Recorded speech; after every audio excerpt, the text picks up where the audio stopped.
Hi, I'm Edmund Mezitt, president of Weston Nurseries, and today I'm going to talk about the PJM Rhododendron. PJM stands for Peter John Mezitt, who was my great-grandfather, who the plant is named after, and my grandfather, Ed Mezitt, introduced the plant in the late 30s, early 40s, and named it after his dad. If you've driven around the New England area at all, this plant is ubiquitous with the early spring New England landscape. They're everywhere, and to this day, it remains one of the most commonly used rhododendrons throughout the country.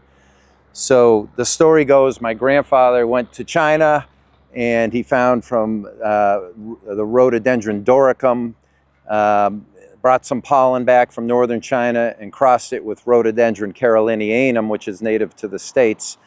And it was the first cross he ever did in his young professional career.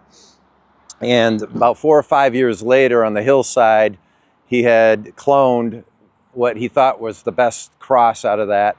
And this just became in bloom across the hillside on the hills here in Hopkinton in the late 40s. And at that time, we were still cutting down the woods and developing the nursery. But this was his first introduction. And since then, he has introduced many more PJMs. And you can see that on our history wall here in Hopkinton. But the PJM remains the most well-known introduction from Weston Nurseries by Ed Mezitt. This plant is absolutely fantastic. You can see it here. This is one of the originals, probably planted in the 60s or 70s, right here in our Hopkinton Garden Center.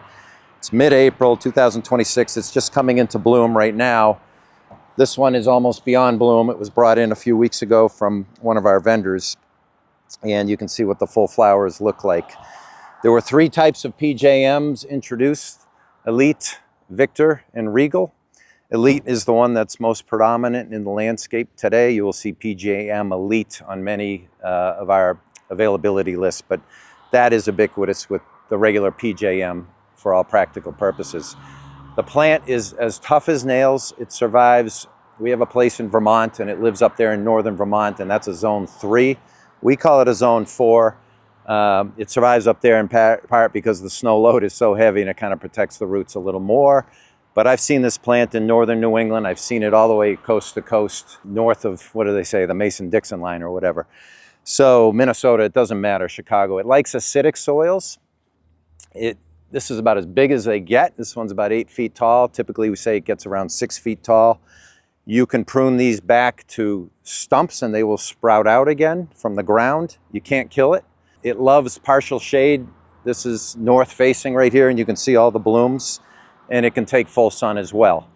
The leaves in the wintertime actually are very thick and leathery, and they curl up to protect themselves. And it doesn't look like too much on the coldest days, only to unfurl to this brilliant green in April. And what happens as the year goes on, they turn more of a mahogany color, and they get extremely fragrant. I drove one in my car to a customer a few years ago. I'll never forget how good it smelled. I describe it as almost a cinnamony smell. It's just so good. There's no other smell like it. So if you take off a stem and break it apart, you can enjoy that. The plant is great for foundations, maybe a little bit away from the house, not below a window because it will get a little big, all the way to the wood line or to your island planting in between. So we always have these plants in stock. Multiple sizes. This is a 3-gallon. We'll have them up to 2.5, maybe even 3 feet. They can go almost anywhere in your yard, like I mentioned. They can be in full sun, part shade. They go in combination with just about everything. They look good against a woodland setting. They also look good compared, next to evergreens or other flowering deciduous plants or perennials for that matter. And they do have 4-season year-round interest because they keep their leaves. You can also use them in a hedge, I should mention too. I've seen a lot of people use these in a hedge, so you can prune it and shape it a little bit if you want with that application. So come on into any of our garden centers. Give this baby a try. I think you'll like it. You'll be pleased.